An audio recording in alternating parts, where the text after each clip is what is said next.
Welcome, everybody, to Geekvice episode 248, proving any vice with enough geek can become a virtue. My name's Morph. That man's Kip. Good evening, Kip. Good evening. Oh man, hold on. What'd you do? Oh, no, that's not what I thought it was. I thought I was just getting a notification the school was canceled tomorrow. Not yet. But I'm man, shocked. I'm surprised they didn't cancel it at noon today. yeah, the Kansas City area is getting hit with another snowstorm. This is a pain in the ass. I love snow, and I like all the snow, but if we're going to get snow, I want it to be a crap ton of snow, not just like this little bit. Oh, and there is... Oh, Princess Jossie is watching, and she said school is canceled. Well, there you go. Kids would know. Kids know when school is canceled. Thank you, Princess Jossie, for chiming in with that one. Yeah. So here's the thing about snow in Kansas City. I don't know about other areas of the country, but if we get an inch or two of snow, they cancel school, which is ridiculous. But this week proved how ridiculous it is because they've been calling for this snowstorm we're getting to, and they're calling it a storm. Yeah. It's 2 to 5 inches of snow. Yeah. It's not a storm. Right. Anyway, so they were calling for this snow, and they were talking about the probability of school being canceled. The next story was where to take your kids sledding since they won't be in school. If you can take your kids sledding, you can take their dumb ass to school. Right? Yeah. My school that I went to, when the weather was bad, to remove the liability, they just said school is on, buses are not running, which meant you had to take your kids to school. Took the liability off the school, but your kids still had to go there. Yeah. Here, they're so afraid of the liability, they just cancel school. It's ridiculous. It is. It is a little ridiculous, and now my phone is blowing up because, yes, I'm now getting all the notifications. School has been canceled, so... And what message does it say to our kids? If things get slightly tough, don't try. Right. Yeah. Now, on the other side of that, I mean, I do have a friend of mine who's on the school board, and the number of insurance claims they've had to file within the school board because of people slipping, even when they haven't canceled school, is a little ridiculous. So I blame people for this as well, because the sue happy if we world weren't that we so live litigious, school would be on. Right. If everybody, if the schools weren't worried about getting sued because a kid came to school in shorts and a t-shirt, and they're held responsible for that, not the parents. Yeah. There was a kid at school, first grader at school today. I was at the kid's school helping out today, and one of the first graders was wearing shorts and a long sleeve shirt. That's what he wore to school. Jeez. I mean, the high today was 25 degrees. Little ridiculous.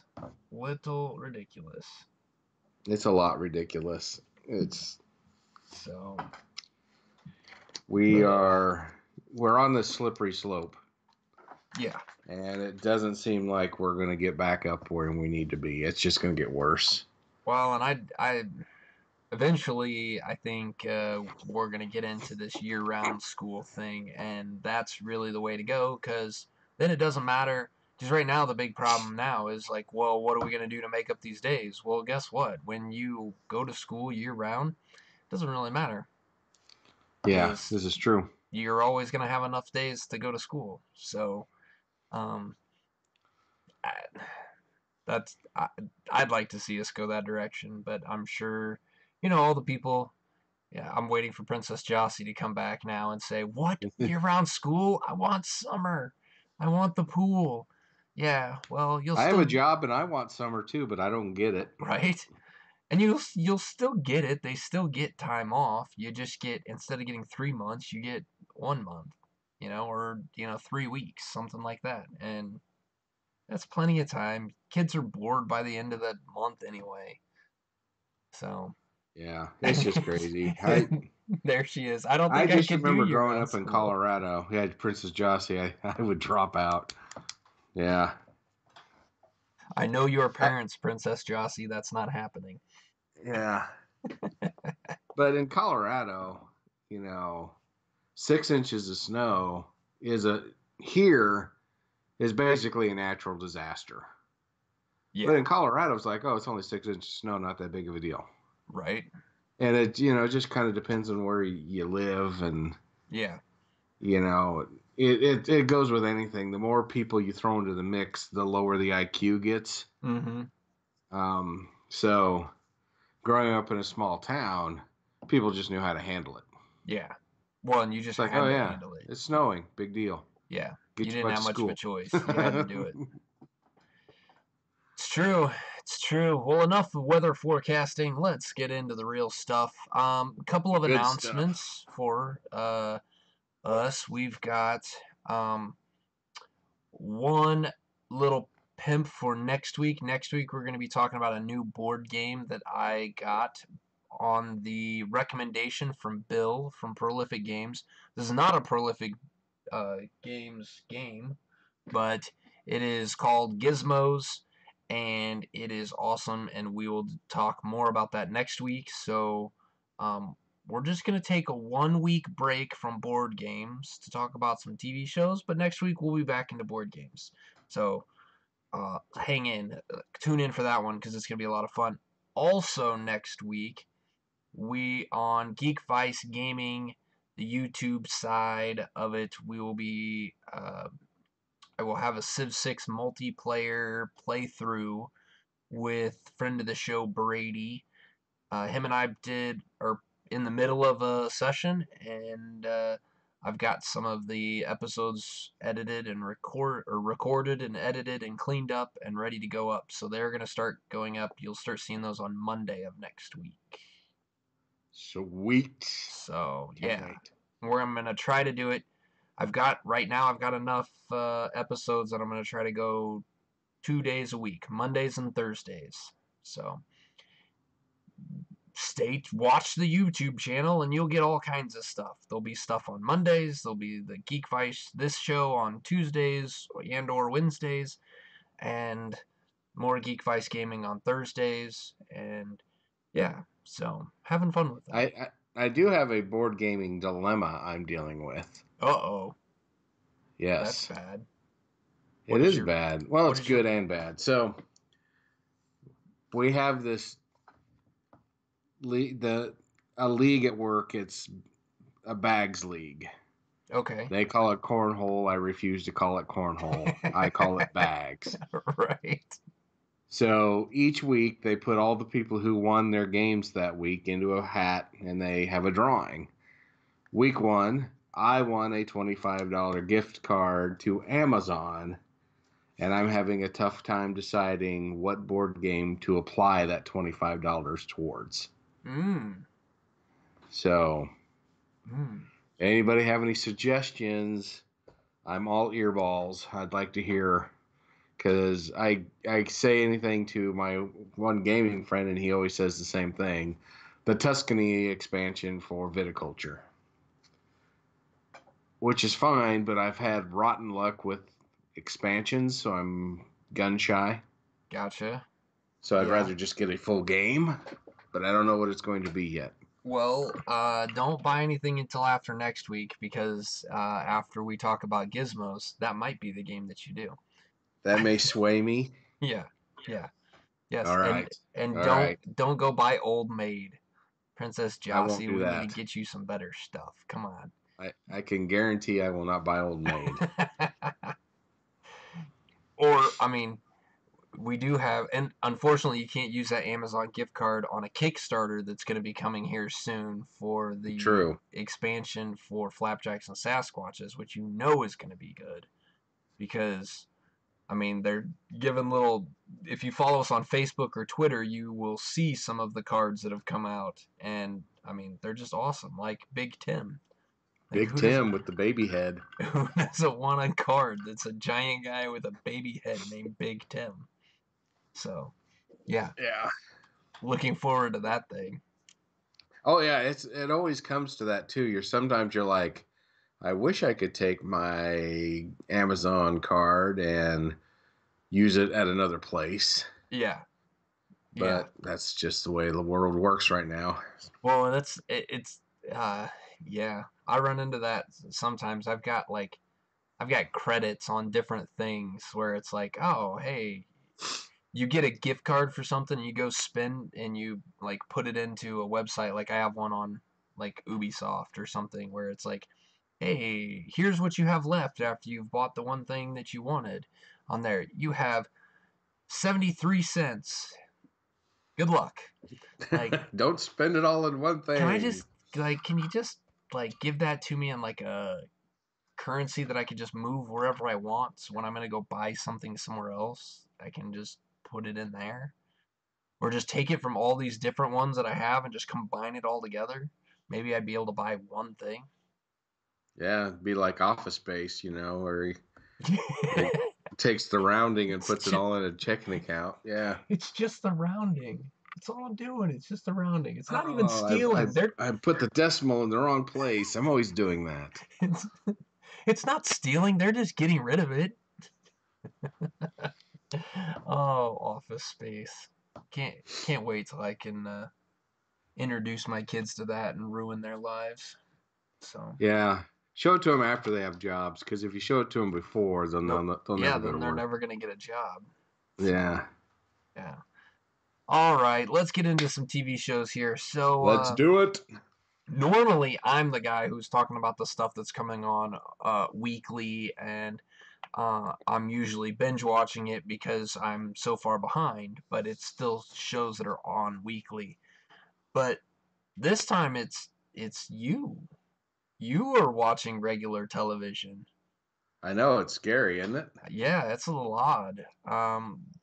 So why the switch to regular television instead of binge watching stuff? Instead of your Netflix and Hulu? Basically, because we couldn't find anything on Netflix or Hulu that we wanted to binge watch. That's fair. Because we've probably watched almost everything Netflix has to offer as far as TV shows go. But no, there's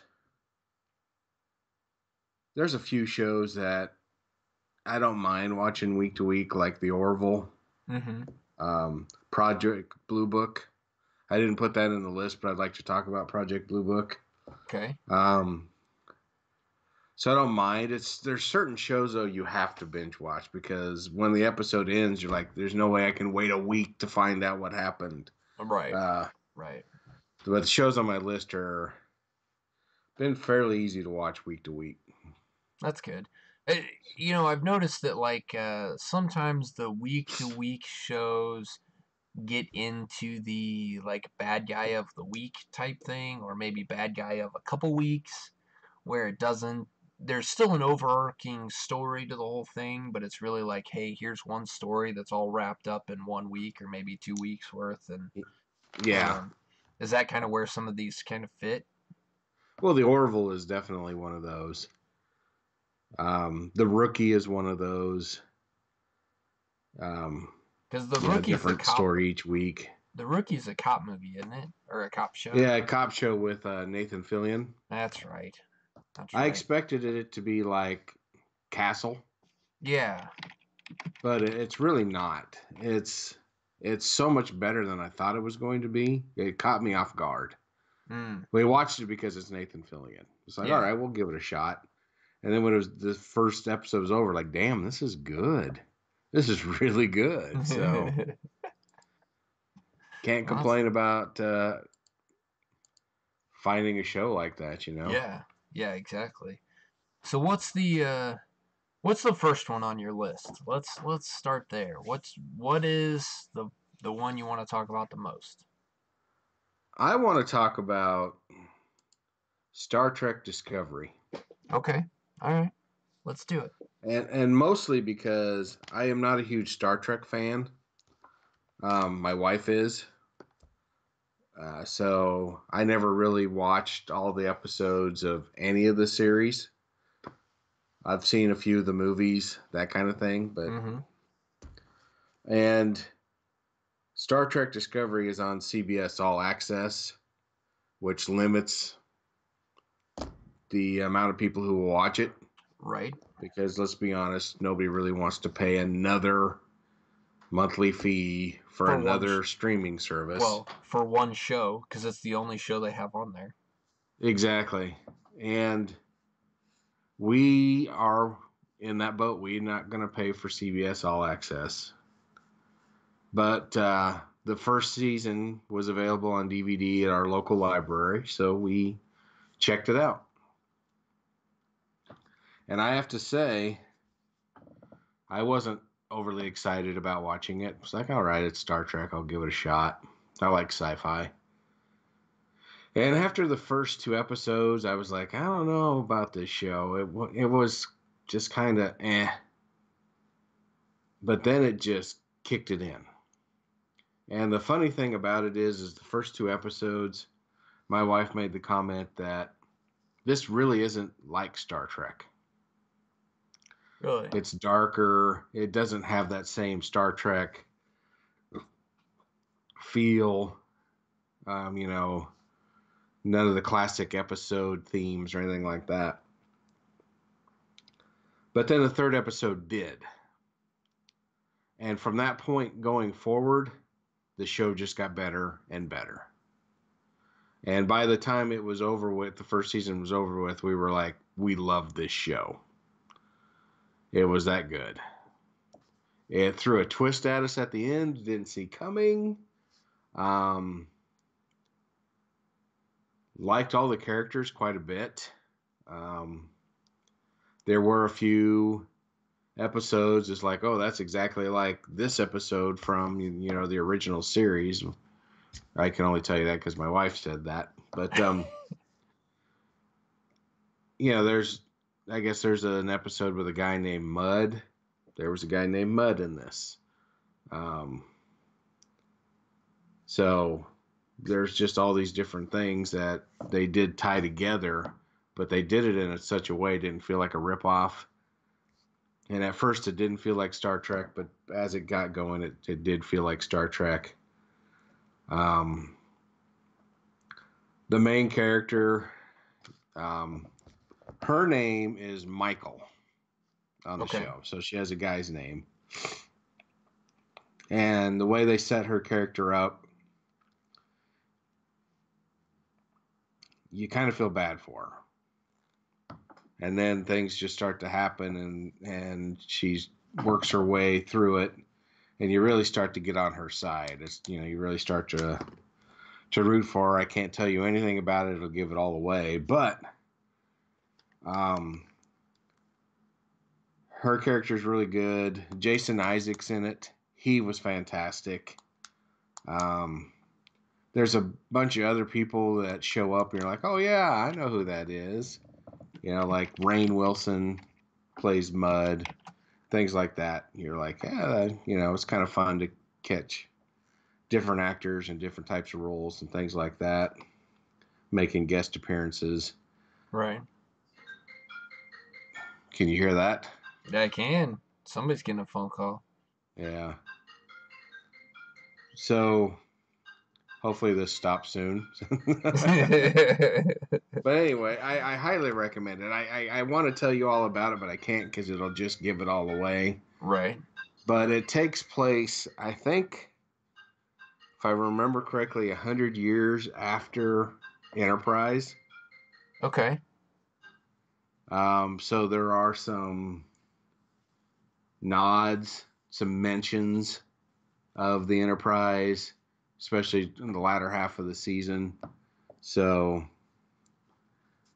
I think the way season one ended, we're going to get more about the Enterprise. Yeah. So I can't tell you why I think that because it gives shit away. But if you like Star Trek, I highly recommend it. You got to get through the first 2 episodes before it starts to feel like Star Trek. And if you can do that, the payoff is fantastic. Okay. You can tell the budget was huge on this thing. It's the CGI is really well done. The acting is the acting and writing are top notch, and it was just a fun ride. You also have to binge that baby. Yeah. I think if I watched that week to week, I would have not finished it. Okay. Especially Okay. after episode 2 is like, I don't really care anymore. Especially, Yeah. a week goes by and you're like, I don't really, I could see that happening. But Or you because we don't. binged it and tied it all together, it was worth it. Yeah. Okay. All right. Well, and the interesting is I was looking up kind of the Wikipedia on it, to see who all's involved with it. The name that I thought was interesting that popped up was Alex Kurtzman. Uh, part of the reason why that was interesting was because I keep seeing his name pop up on other shows that I've been watching. And Okay. but what he is known, he's a writer, director, producer. But he was involved in Star Trek and Star Trek Into the Darkness, those two movies, and as well as Transformers and The Amazing Spider-Man 2. Well, So there you have it. he has been involved in some rather large movies, and so that's where I'm starting to see this a little bit more now, and I don't know if this was the case before, but what I seem to be seeing more now is that large production TV shows, things that they don't necessarily have a movie budget, but they're bringing in movie talent to help try to raise the bar of the special effects and cinematography and storytelling of a TV show and raising it to be more of a storytelling of a movie. So you're ending with, you know, uh, a 10 episode, a 10-hour movie Star Trek Discovery as opposed to a 10 episode, you know, season. Does that You're make right. sense? Like that, you're starting to feel this bigger, grander idea. And that's what this first season was like. I mean, it started off feeling like it was going to be, you know, week to week, what's the challenge we're up against. But then it became one solid story that worked, and there for a little while I wasn't realized I was watching one story Mm, until you got into it pretty far and you're like, holy cow, this is what this is going to be about. And then when yeah, they threw the twist, you're like, wow, all right. So the whole season was based on this and I didn't even know it. So that's kind of it, cool. it it's really well done. Yeah, I'll I'll have to see if I can't check that one out. Yeah, if Obviously. you do, I'd like to actually have a spoiler type discussion about it Okay. because I think I think hearing somebody else's thoughts on what happened that first season would be a lot of fun for me. Yeah. I will see. I'm gonna mark it on here. I'm just gonna bold it in our little notes, and I'm gonna remember to go find that. Cool. All right. All right. Well, I will match your Star Trek Discovery All right. with a TV series. It's on Netflix. It is considered a Netflix original, but it's not. I don't know if it's classified as a Netflix original. You couldn't see it outside of Canada. Um, the international release was on Netflix. This is a Canadian series called Travelers. Yes. Have you seen this? I have Or have watched 5 or 6 episodes. We I just really got started. Yeah. I'm in the early part of it as well. I think I'm either about where I'm between where you're at and the end of the first season. I think there's Okay. 13 episodes in the first season. And it is The story premise is that it takes place in present day, but some point in the future it is so catastrophically bad that they have developed technology to be able to send the consciousness of a person from the future into the past, into somebody that is dying at the exact moment that they're dying. They can transfer their consciousness, and so a person from the future is living in the body of a person who they prevent from dying in present day.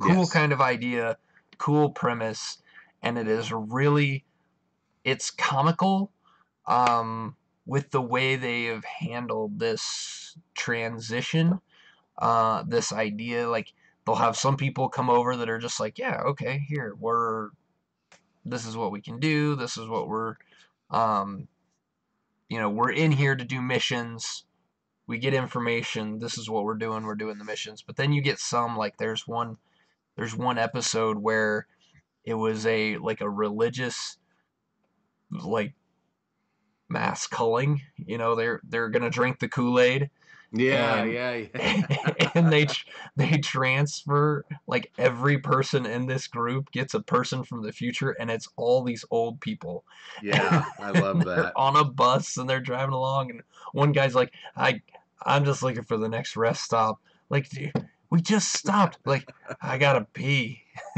Like, Yeah. tell that to my bladder. Like, it's hilarious. It's got some moments in it that are funny. I am early enough in that I'm already anticipating some problems. So these people that come from the future, they live by a strict set of rules. The mission comes first. Never jeopardize your cover.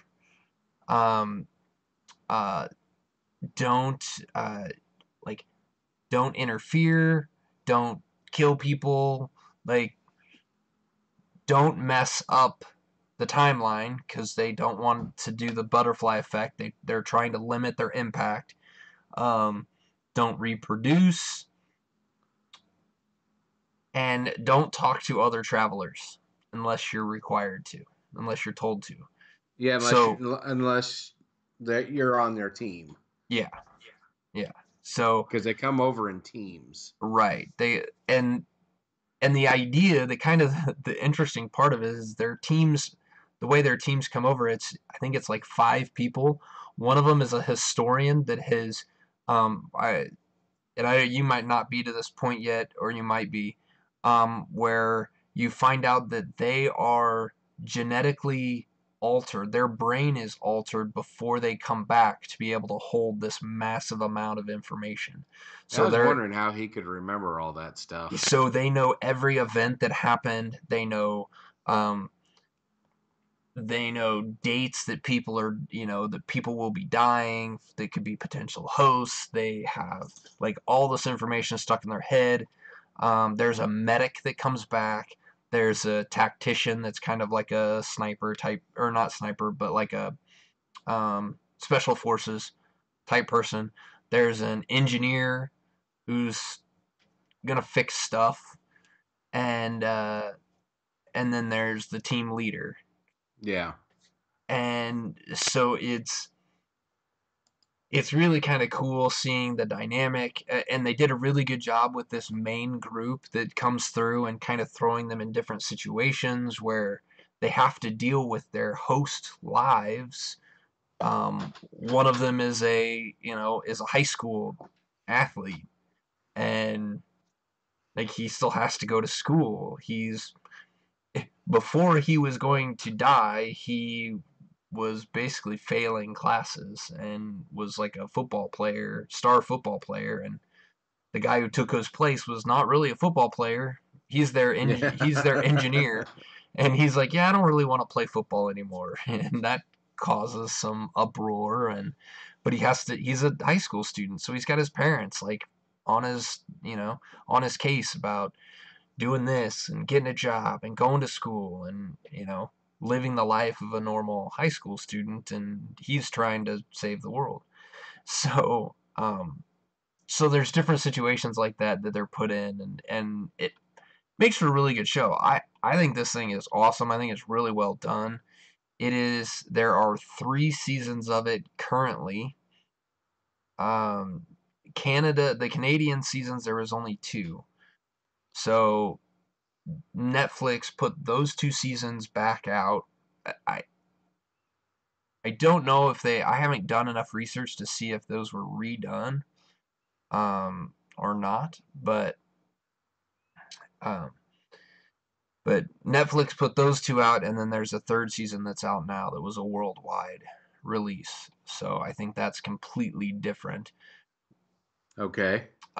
Those the last one, let's see, that came out December 14th of 2018. So obviously I'm not through it yet. You're at 12 episodes in the first season, 12 in the second, and 10 in the third. I do not know if that is it, if there won't be another one. Um I got to get through the 3rd season to really see if it needs another one or if it should, or if they kind of wrap it up and end it with a nice way to end. Um, oh, and as I'm looking through Wikipedia, it does say February of this year they have released that the series has been canceled. So it's complete and done. So I can't wait to get through it. Hopefully, it ends a decent way to where it's not, doesn't leave you hanging like it should have kept going. I prefer these to be able to wrap up and know that they're going to be wrapped up. So we'll see. We will see how that goes. But I really enjoy it. So I recommend Travelers Yeah, for I've anyone I've interested. watched it too. I highly recommend it as well. Well, and so on that same note, I'll go with something that I know you haven't watched then that I think people should at least give a shot at because it has also been canceled and is now no longer or will not have another season on Netflix, and that's The Punisher. Yes, you I are have correct. I have not watched it. I have watched all of it. I I found it entertaining. It is a little more of so in the previous Marvel series, the second season was um they were a little slower and a more about the character finding itself. In this episode or this season of Punisher, it is less about Frank Castle figuring out who he is and more um Billy Russo finding who he is now after Frank Castle smashed his face into a mirror, it left him cut up, bloody, and near death. Because he doesn't die, he doesn't have a memory, he's forgotten everything that he's done. He remembers being in the military with Frank Castle and you know basically being before he started his own before he killed Frank Castle's family. Let's put it that way. Okay. So he has no idea what he's done or why everyone hates him, and so it ends that conflict is a little more out there. It's a little more. That's really the focal point of this show. There are some other threads that they didn't need. Um, the way they get Frank Castle. So like you know, at the end of the first season, he rides off in the sunset, has to leave New York, and is supposed to run off and never come back. Go live your own life. Well, obviously, if they're going to have a season, they got to find a way to get him back into killing people and taking things into his own hands. So they find a way to do that. You know, that's kind of tropey and ridiculous, and on it's great to get him back involved, and then they try to keep that storyline going through the whole season, and they don't need to. It even becomes a point where the other characters in the show are just like, why are you here? Like, you're just sitting here in this trailer. Like, go away. Like, there's they didn't do a very good job of combining everything into a story. It would have been much better if they would have gotten one wrapped up and done, and then have to deal with the next. But on that same note, this is nothing. There's nothing new here. There's nothing that you haven't seen in a previous Marvel show, Netflix show. This isn't something groundbreaking or. If this was the only season of Punisher that you had out there, this wouldn't get another season. Like, if this was if we didn't already have all the cancellations of all the other stuff and you knew this one was going to be canceled, this would have been canceled on its own because it wasn't. There's nothing new here. They're having a hard time writing the stories to be able to tell this to keep it going. The Punisher needs a bad guy. He needs something to fight and go after. He needs something that that is wronging everybody, like Daredevil had with the Kingpin. The Punisher and Daredevil are the same kind of characters, which is why I think they worked so well in the Netflix idea, the concept. But where Daredevil continued to have the bad guy that he was constantly having to go after and couldn't never get to, Punisher doesn't have that. They keep having Punisher win too much. They have Punisher get in too far, and they don't keep that bad guy just at arm's reach. And so the series is good. The season is good. The second season isn't. It's good. It's not great. You're not making it seem like I want to watch it. Honestly, you haven't watched any of the others. I wouldn't recommend watching this one. Okay. Because you didn't like the second season of Luke Cage. You didn't really care for you weren't even a big fan of the second season of Jessica Jones, right? Yeah, I struggled with both of Yeah. those. So you're gonna struggle with this one too. Like, Marvel has lost its way on Netflix. They've started repeating themselves, and one of the things that Marvel did so great with the movie properties was each movie was different from the others. You had movies like Iron Man that were this kind of a movie, and then you had movies like Guardians of the Galaxy that was this type of movie, and then you had Ant-Man that was this type of movie. They're three different kinds of movies. Here you have Daredevil that's this type of TV show or this type of storytelling, and then you tried to do the same thing with Punisher and the same thing with Iron Fist and the same thing with Luke Cage. Jessica Jones is a whole different ball of wax. But those shows, you could start to see, especially by now with Punisher, after we've already seen all these others, you could see in the second season of Punisher, hey, this episode was just like that episode, and this episode was just like that, and like, you can start seeing they're just cookie cuttering it. Well, I guess they knew they were canceling it and didn't want to put any effort in. There is that possibility.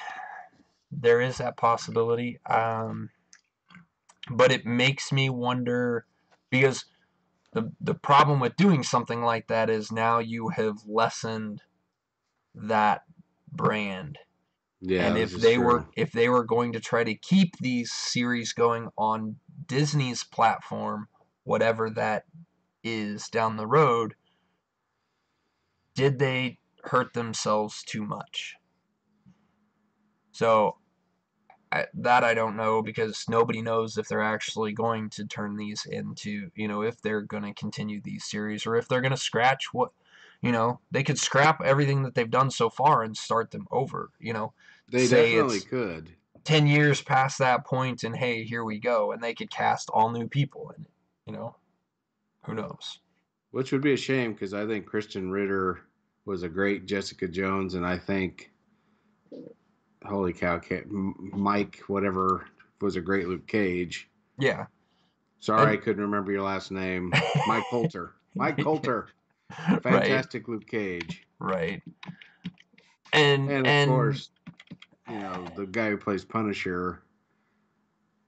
I can't picture anybody else being Punisher but him. yeah, yeah, Bernthal. Iron Fist, they could do better, but Sure. I mean, he looks the part. They just needed. I just feel like he either didn't have enough support behind him, or he doesn't have the acting chops to be able to handle it. But yeah, yeah, I John don't know which one Bernthal. it was either. Yeah, John Bernthal in Punisher is awesome. He is still awesome in this. He carries this show. I mean, I wanted to keep coming and watching more of it because I wanted to see him do stuff. I wanted him, when he's on the screen, he was really good. And the I'm having to look his name up because Ben Barnes, who plays Billy Russo, he's amazing in this season. He is Okay. amazing. If you just took the scenes with him in it and his conflict and his internal conflict, as well as his, just let's put it this way, the guy is fucked in the head. He is messed up. And it's not just messed up. He was messed up last season.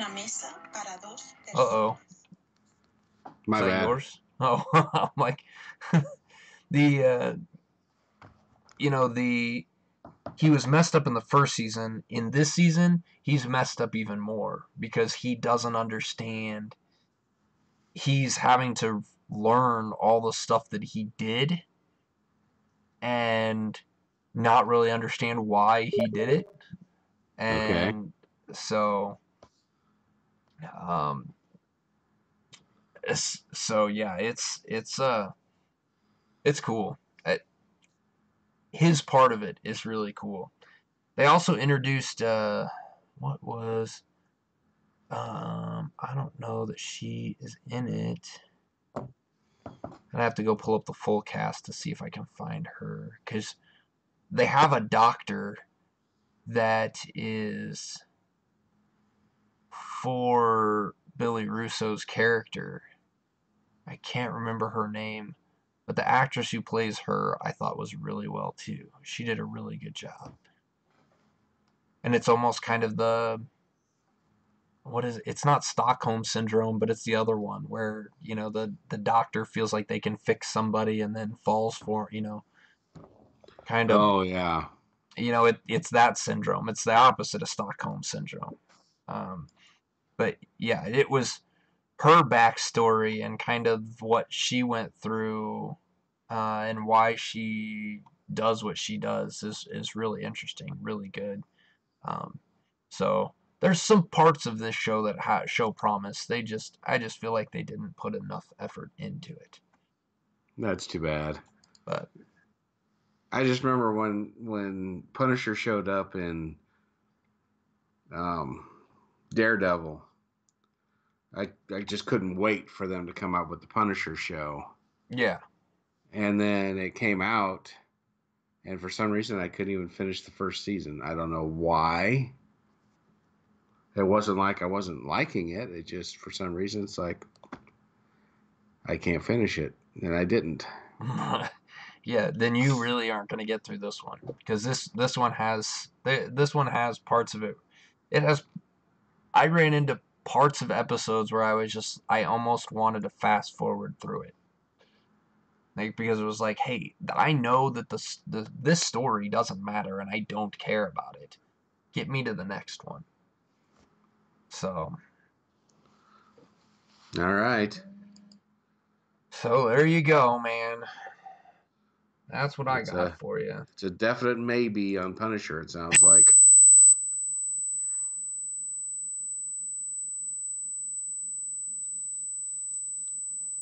I lost your voice.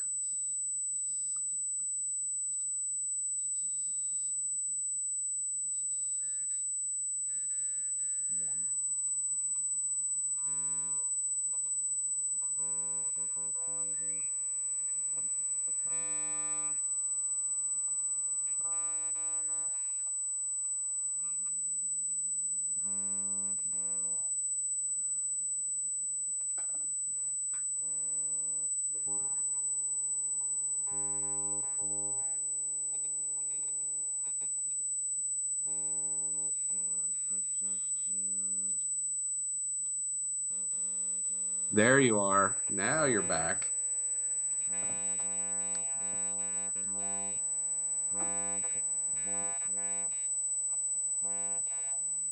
All I could hear was like it sounded like somebody was playing a harmonica really far away. Yeah, it was weird. That's weird. Well, here we go. We got that fixed now. It wouldn't be our show if something didn't go wrong. Right? Oh, hey, and look, our... Oh, that's what happened. My computer decided to go a little conniption. Because it stopped the recording, too. So let's pick that back up. It stopped the audio, the backup recording. Interesting. YouTube's all good. It's all Sweet. still go. So there we go. Alright, well, so tell me about the passage then, because that's what I want to Oh, know about. okay, so the passage is basically the origin story for how vampires take over. I guess is the best way to put it. These guys, these scientists go down to Bolivia. This guy contracts this virus. And it kind of they hear about this, so they go down there to try to figure out what they can what this virus is, how can they use it. There's a epidemic coming. I can't remember what it was, bird flu or what the hell it was, but it was coming, and it was projected to kill like tens of thousands of people. So in their infinite wisdom, they decide, well, you know what?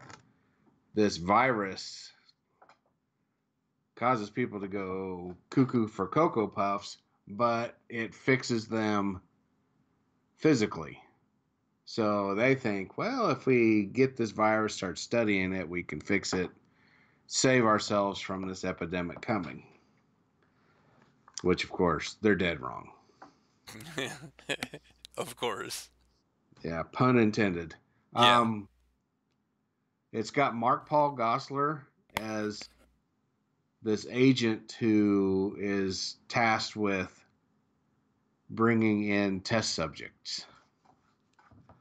They decided in their infinite wisdom that they're going to pull people off of death row and experiment on them. Because that's always a good idea. Because, yeah, why wouldn't you give, the murderers superpowers? Yeah. What could go wrong? So they all turned. So they're like, they noticed the inmate, the longer it took to turn. So they decide they want a kid. They think that they can get a kid to not turn. Yeah. Why you would think this, who the hell knows? Right. So they send Mark Paul Gosselaar out to get this girl whose mom just got killed. She was going to go into the system, so she was the perfect candidate. And then he, of course, figures out this is bad. He tries to escape with the girl. They eventually catch him, take him to the place they're doing the experiments on, and inject her with the virus. So far, she hasn't turned. She's looking pretty good, but she's starting to get some superpowers. But the whole time, the main guy who was who was like patient zero, we'll say, is able to communicate with all the other ones, and he's also able to get into the heads of people who aren't infected.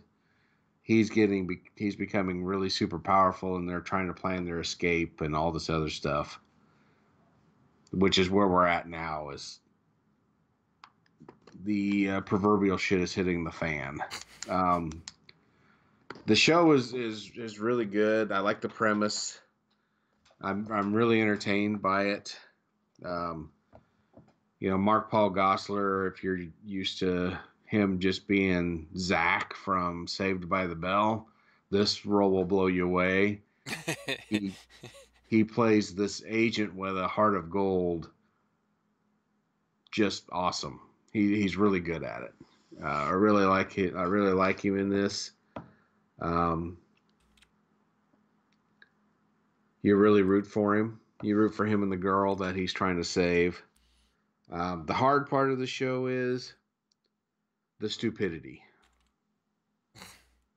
That's what I was afraid of. It's a horror basically. Think The Walking Dead kind of horror. So people have to do stupid shit for things to get out of control. They're doing stupid stuff. Like, hey, this virus keeps turning people into this killing machine. Let's inject people on death row. So there's stupid thing number one. Right.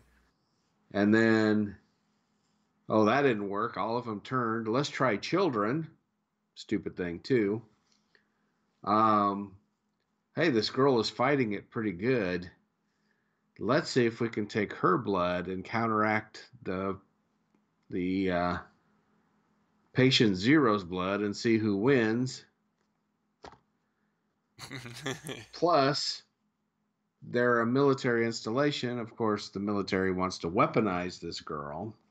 Nobody thought, oh, that would ever happen. The girl is like 13 years old. She keeps doing stupid shit, putting herself in danger, putting everybody else in danger. The people who are in charge keep doing stupid stuff, like let's just kill all of them because this is just getting out of hand. And then when they realize that they killed the main guy, it kills the little girl, so they decide not to do it. So we do the math. We could lose millions of people and save this little girl, or this little girl's got to go and we save millions of people. They decide we better just save the little girl. So, yeah, but there wouldn't be a TV show if they, if they would have if they would have just killed everybody and the little girl. Yeah. So there's a lot of stuff you have to just deal with as far as the stupidity and the arrogance of humanity. I think a lot of the stupidity is just arrogance. We can control this. Yeah, you can control it. Yeah. But with all that negativity I just said, the show's really good. I highly recommend it. It's probably a show that would be worth binging, waiting for the season to end and then binge it. We're watching it week to week, and I actually look forward to when it comes on. So it's all right. It's not one of those shows like Game of Thrones where it ends that week and you're depressed for 7 days until it comes back. This show, I'm excited when it comes back on, but I'm also not like, dang it, I have to wait another 7 days, that kind of thing. So it's got best of both worlds. That's good.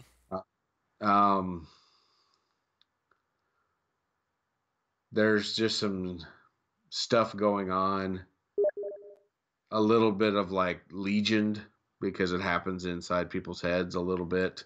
Not as trippy as Legion, but it does take people back or takes them to another place, that kind of deal. Because Patient Zero is super psychically strong as well as being immune to everything. So another thing that they do is one of the inmates is this hot blonde chick. And she's turned.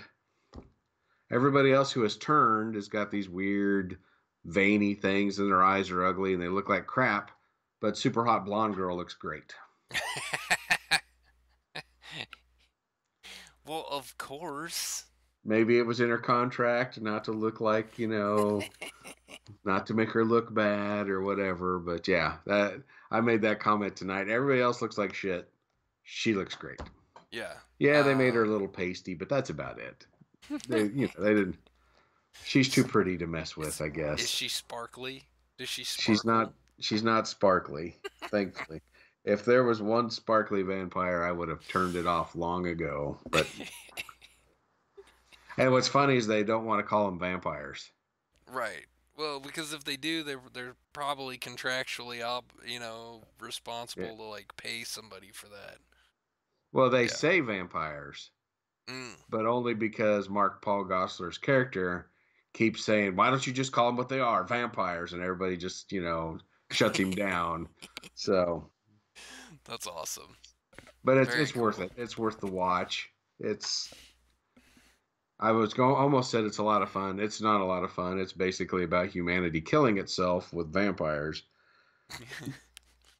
But it's well done. Mark Paul Gosselaar is great. There's some other actors in there. You're like, oh, I've seen that guy and stuff, but I have no idea what his name is. There's quite a few of those. The main doctor looks familiar, but I can't place her. The main security guy, same thing. It's like, I know I've seen him and stuff. I could look it up on IMDb, but I'm too lazy for that. But yeah, it's on TNT, I think. Yeah, I think so. So if you have on demand, you can catch up. I think we're already like 6 episodes in. 6 to 8 episodes in. You can probably go to on demand and catch up. It's worth it. Okay. I'm enjoying it. I'm enjoying watching it. Sometimes I have to shake my head at the stupidity, like I've pointed out, but the payoff is there. The episodes are really good. The girl, the actor who plays the little girl is great. Love her. And I also feel like since the show has started, I think she's grown 2 inches. I think she hit a growth spurt right as they started filming, because we were watching it tonight going, she seems bigger. I don't know how this happened, but that's awesome. Yeah. That's awesome. Yeah, it's, if you like vampire stories where the vampires are actually evil and not sparkly, you're going to like this. If you like the whole idea of Patient Zero, you will like this as well. I don't know if it's ever going to go full Walking Dead, kind of. They keep giving you hope that maybe they will get this fall figured out, but then things go to hell. So I don't know if the plan is that it's going to go full on epidemic and whatnot, or if they're always going to just be contained within this facility and always have to, rustle the cattle back into their cages, if you will. I don't know if it's going to be that way or not, but I'm enjoying it. Very cool. The Passage, give it a try. Very cool. I don't know why they call it The Passage either. Again, I could look it up, but I'm lazy. Yeah, I'm sure it's gonna be one of those things where they come out and beat you over the head with a stick on why they call it that way. So probably. Well, since we've been going on pretty long here, I'm gonna just throw out I'm going to take us in a little bit different of a direction here and just throw out the last couple that I have on here um, fairly quickly. And these are two more geared more towards or directed more towards kids. These are animated things. However, the first one here is called Three Below Tales of Arcadia. This is written, created by. Let's see. They have it under created by, and they have it listed as his own personal creation. Guillermo del Toro. And this is a sequel to I had talked about on a previous episode the Troll Hunters series Uh-huh. that was on Netflix. This is the sequel to that, or Okay. spin-off. Not necessarily sequel, it's spin-off. And this goes through three characters named Aja, Creel, and Varvatos Vex. And Varvatos Vex is hilarious because he talks in third person 90% of the time, and he's voiced by Nick Offerman. So that's cool. That is cool. There are lots of big name people that are in this. Glenn Close is in this. Frank Welker, and if you don't know who Frank Welker is, you should look him up because he's the voice of Optimus Prime um, in the original stuff. He's been in Scooby Doo. He's done all kinds of stuff. This guy's his. I can't even list you Frank Welker's stuff because I would have to keep scrolling down the screen to be able to see everything he's done. He's done a ton of stuff, and so it's awesome. Andy Garcia is in this thing as a voice actor. Um, Nick Frost. Like there are a lot of. Kelsey Grammer is in this thing too as well. He was in Troll Hunters, so his role has been reprised in here. So there's parts of Troll Hunters. Let's put it this way: the story of Troll Hunters and the story of Three Below happen in the same city, the same town, Arcadia, and they the stories intertwine or kind of cross but don't intertwine. So you don't have to know anything about Troll Hunters in order to watch this show, and you don't have to know anything about Three Below in order to watch Troll Hunters. They're completely separate. You just see cameo type appearances and things like that in there. So Okay. if you've been through it, then you kind of know it, and you can get that moment, that aha moment. But Three Below is like this is part one. They've already said it's going to be three parts, so it's and then there's supposed to be a third spinoff of this that Del Toro's already created, and that will be coming on Netflix at some point down the road after Three Below is finished. So it's a great little story. It's fun. It takes place with a um, prince and princess um, and their guardian Varvatos Vex that are from another planet. They're aliens from another planet. They come to Earth to escape a coup that is happening on their planet, and they come to Earth and have to basically they're trying to blend in. Well, in order to blend in, they take on like their mothership says, "Hey, this is the latest knowledge that we have," and it's like from the 70s.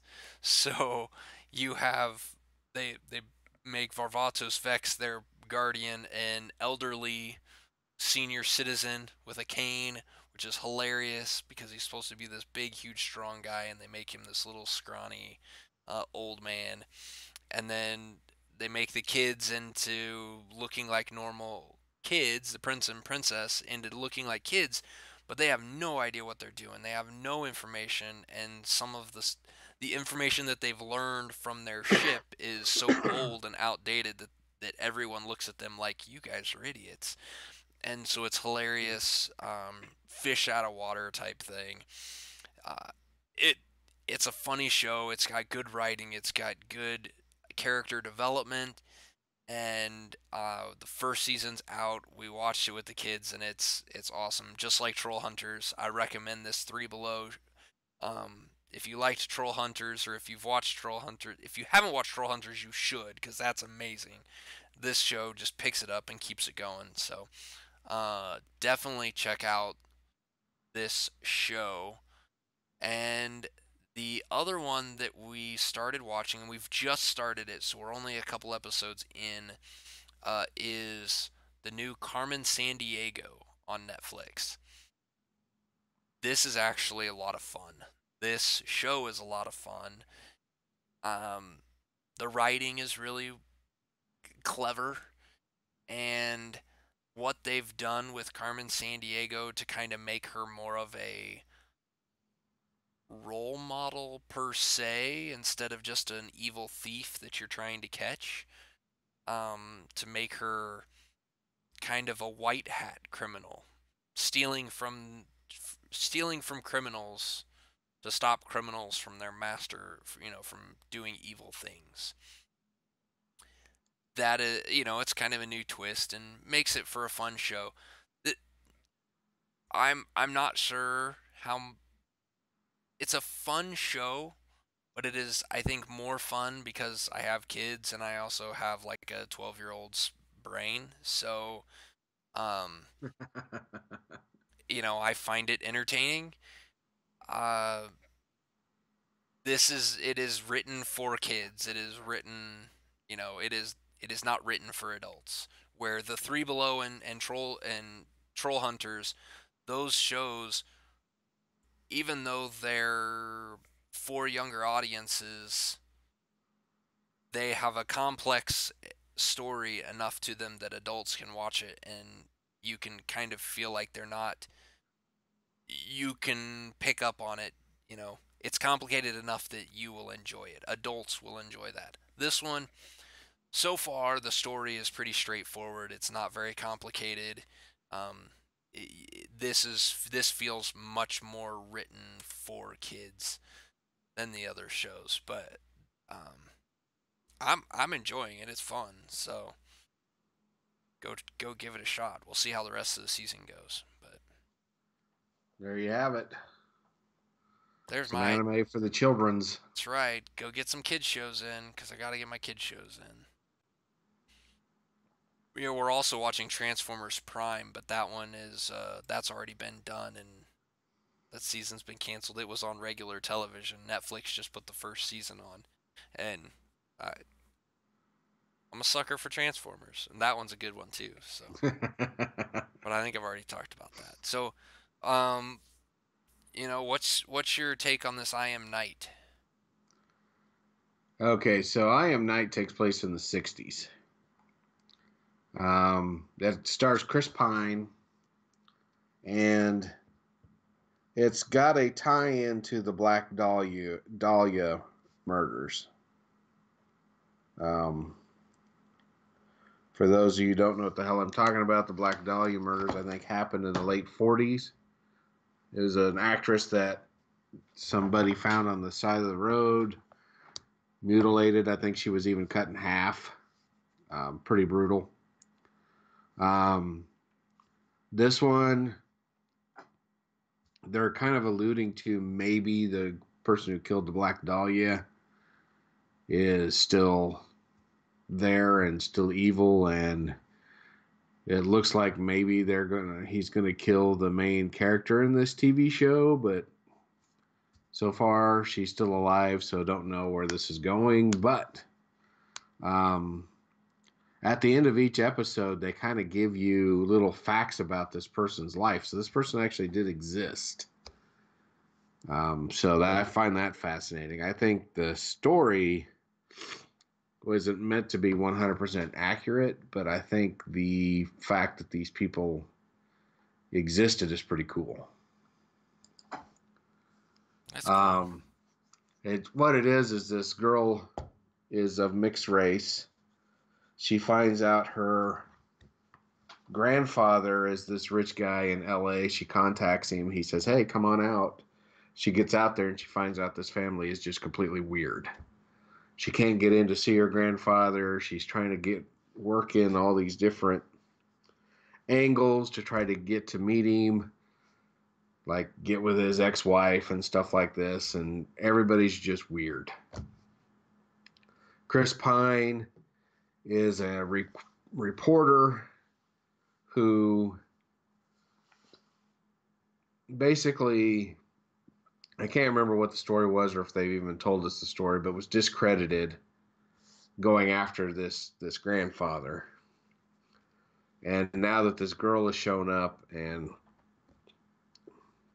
he's gotten some tips, he wants to revisit investigating this guy. Of course, who he works for doesn't want him to do it. He's got no backing. He keeps getting arrested, beaten up. He's just a down on his luck reporter. But you know he's onto something. You know he's right. You, even as a watcher of the show, you can't put your finger on it. You can only guess, because why would the show exist if it wasn't for this? So, right. So it's also another one of those shows where some of the stupid decisions people make on the show just kind of infuriate you, especially the main girl. She does stupid shit all the time, and you're like, would you quit doing that?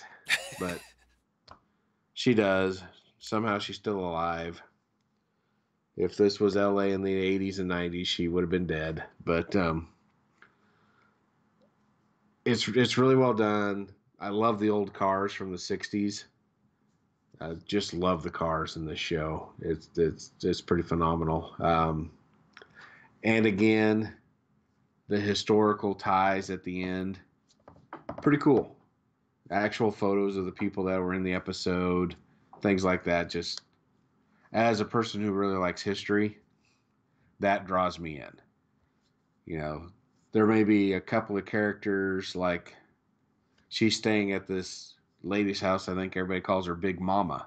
At the end of the episode, they actually show you pictures of Big Mama and give you a little bit of history about her. And it's like, that's cool. This person actually existed. So Yeah. if you like that kind of thing, this show is for you. If you were fascinated about the Black Dahlia murder, I think this show would be for you. If you like Chris Pine, this show is for you, because he's Chris Pine. He's great. Right. Always been a fan of his work, and this does not disappoint.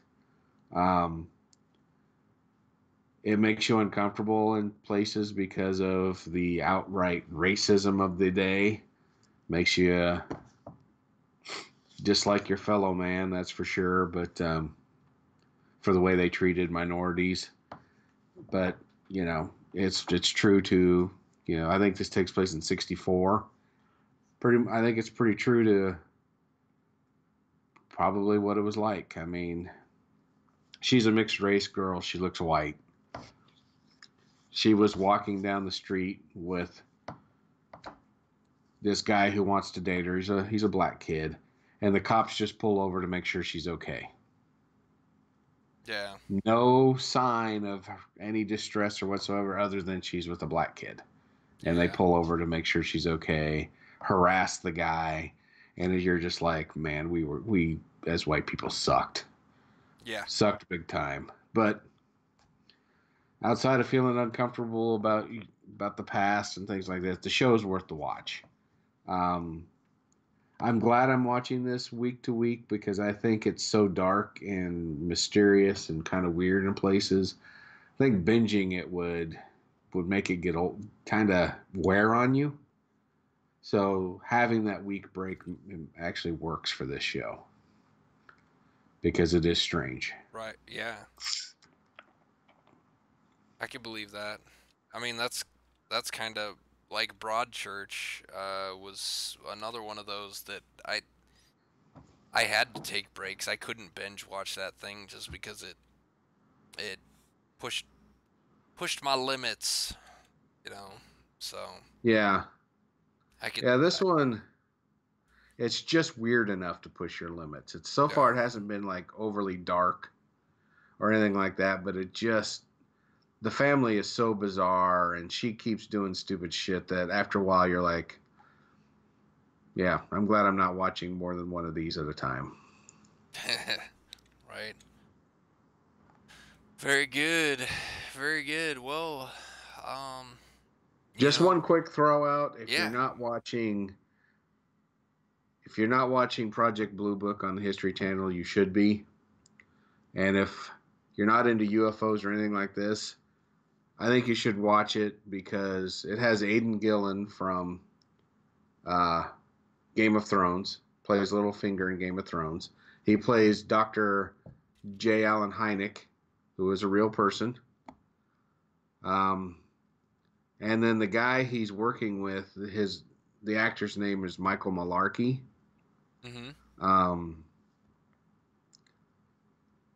I think if they ever rebooted Batman as a younger person, this guy would be perfect. Oh, cool.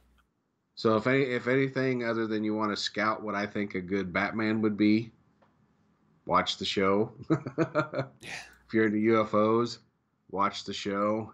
If you just like a show that's a little bit X-Files, a little bit out there, the show's for you. Okay.